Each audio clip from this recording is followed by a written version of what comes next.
রথস্টাইল্ড এই নামটা শুনলেই কেমন যেন একটা রহস্যের গন্ধ পাওয়া যায়, তাই না? একটা নাম যা বিশাল সম্পদ আর ক্ষমতার প্রায় সমার্থক হয়ে গেছে। আচ্ছা, লেখকদের কল্পনা বা বিভিন্ন কনস্পিরেসি থিওরির বাইরে কিন্তু এদের খুব একটা দেখা যায় না, কিন্তু অদ্ভুতভাবে তাদের প্রভাবটা যেন সবখানে নুকিয়ে যায়। তো চলুন আজ এই রহস্যময় পরিবারের একদম গোড়ার গল্পটা খুঁজে বের করা যাক। এই পরিবারের প্রভাবটা ঠিক কতটা তা বোঝানোর জন্য জার্মান কবি হাইনরিখ হেইনের একটা বিখ্যাত উক্তিই যথেষ্ট। তিনি বলেছিলেন, টাকা হলো আমাদের সময়ের ঈশ্বর আর রথস্টাইল্ড তার পয়গম্বর। ভাবা যায়, মানে একটা বাক্য থেকেই স্পষ্ট হয়ে যায় যে ইতিহাসে অর্থ আর ক্ষমতার সাথে এই পরিবারের নামটা কতটা ওতপ্রোতভাবে জড়িয়ে আছে। কিন্তু প্রশ্ন হলো, তাদের এই প্রভাব কি শুধুই ইতিহাসের পাতায় আটকে আছে? না, একদমই না। বলা হয় আজও তাদের এক বিশাল অদৃশ্য সাম্রাজ্য আছে। মানে আমেরিকার ফেডারেল রিজার্ভ থেকে শুরু করে ব্যাংক অফ ইংল্যান্ড পর্যন্ত নাকি তাদের নিয়ন্ত্রণ। শুধু তাই না, অ্যান্টার্কটিকায় তাদের নামে একটা দ্বীপ পর্যন্ত আছে। আর শুনলে অবাক হবেন, 200-রও বেশি প্রজাতির গাছপালা আর প্রাণীর নামকরণ করা হয়েছে তাদের সম্মানে। ব্যাপারটা আসলেই অবিশ্বাস্য, তাই না? তো স্বাভাবিকভাবেই মনে প্রশ্ন আসে, এত বড় একটা সাম্রাজ্যের শুরুটা হলো কিভাবে?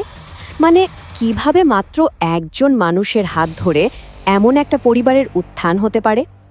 এই উত্তরটা খুঁজতে হলে চলুন আমাদের ফিরে যেতে হবে বেশ কয়েকশো বছর পেছনে, 18 শতকের জার্মানিতে। এই গল্পের যিনি নায়ক তার নাম মেয়ার অ্যামশেল রথস্টাইল্ড। 1744 সালে ফ্র্যাঙ্কফুর্টের এক খুব সাধারণ ইহুদি পরিবারে তার জন্ম। ভাবুন তো, মাত্র 12 বছর বয়সে ছেলেটা অনাথ হয়ে যায় আর তাকে একটা ব্যাংকের শিক্ষানবিশ হিসেবে কাজ শুরু করতে হয়। কিন্তু তার মাথায় ছিল অন্য বুদ্ধি। পরে তিনি পুরনো আর দুর্লভ মুদ্রার ব্যবসা শুরু করেন এবং নিজের মেধার জোরে হেসে ক্রাউন প্রিন্স উইলহেমের চোখে পড়েন। আর ঠিক এরপরে আসে সেই টার্নিং পয়েন্ট। 1769 সালে তাকে ক্রাউন এজেন্ট উপাধি দেওয়া হয়, যা ছিল এক কথায় রাজপরিবারের সাথে ব্যবসা করার একটা বিশেষ লাইসেন্স। আর এটাই ছিল তার অবিশ্বাস্য উত্থানের প্রথম ধাপ। মেয়ার রথস্টাইল্ড কিন্তু শুধু একজন সাধারণ ব্যাংকার ছিলেন না, তার থেকেও বড় পরিচয় হল তিনি ছিলেন একজন অসম্ভব দূরদর্শী স্ট্র্যাটেজিস্ট। তিনি খুব ভালো করেই বুঝেছিলেন যে আসল ক্ষমতা কখনো এক জায়গায় আটকে থাকে না।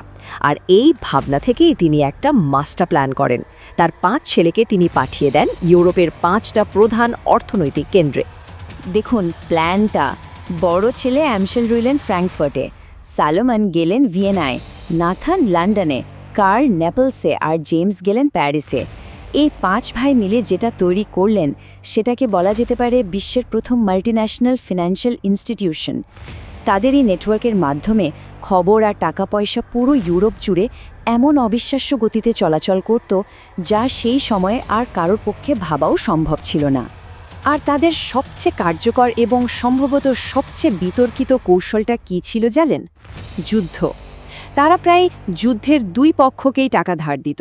যেমন ধরুন 1809 সালের ফ্রান্স অস্ট্রিয়া যুদ্ধের সময় তারা ফরাসিদেরও টাকা দিয়েছে, আবার অস্ট্রিয়ানদেরও দিয়েছে।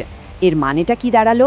মানে খুব সোজা, যুদ্ধে যেই জিতুক বা হারুক, দিন শেষে লাভটা কিন্তু সব সময় রথস্টাইল্ড পরিবারেরই হতো। তাদের এই কৌশলের সবচেয়ে ক্লাসিক উদাহরণটা বোধহয় দেখা গিয়েছিল ওয়াটারলুর যুদ্ধে। এই একটা যুদ্ধই রথস্টাইল্ড পরিবারের ভাগ্যকে যেন এক ধাক্কায় অন্য এক লেভেলে নিয়ে যায়। চলুন এবার দেখা যাক কিভাবে তারা লন্ডনের স্টক এক্সচেঞ্জে এক অবিশ্বাস্য খেলা খেলেছিল।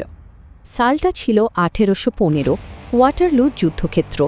একদিকে নেপোলিয়নের ফরাসি সেনাবাহিনী আর অন্যদিকে ডিউক অফ ওয়েলিংটনের নেতৃত্বে ব্রিটিশ বাহিনী। এই যুদ্ধের ফলাফল যে শুধু ইউরোপের ভাগ্য বদলে দেবে তাই নয়, এটা গোটা বিশ্ব অর্থনীতির গতিপথও চিরদিনের জন্য পাল্টে দিতে চলেছিল। লন্ডনে বসে থাকা নাথান রথস্টাইল্ড তার ব্যক্তিগত নেটওয়ার্কের মাধ্যমে ব্রিটিশ সরকারেরও আগে যুদ্ধে জেতার খবরটা পেয়ে যান। কিন্তু তিনি কি করলেন? বাজারে গিয়ে ঠিক তার উল্টো গুজব ছড়িয়ে দিলেন যে ব্রিটিশরা নাকি হেরে গেছে। এরপর তিনি নিজের লোক দেখিয়ে সরকারি বন্ড জলের দরে বিক্রি করতে শুরু করেন। এটা দেখে তো বাকি বিনিয়োগকারীদের মধ্যে আতঙ্ক ছড়িয়ে পড়ল। তারাও পাগলের মতো নিজেদের বন্ড বিক্রি করতে লাগলো।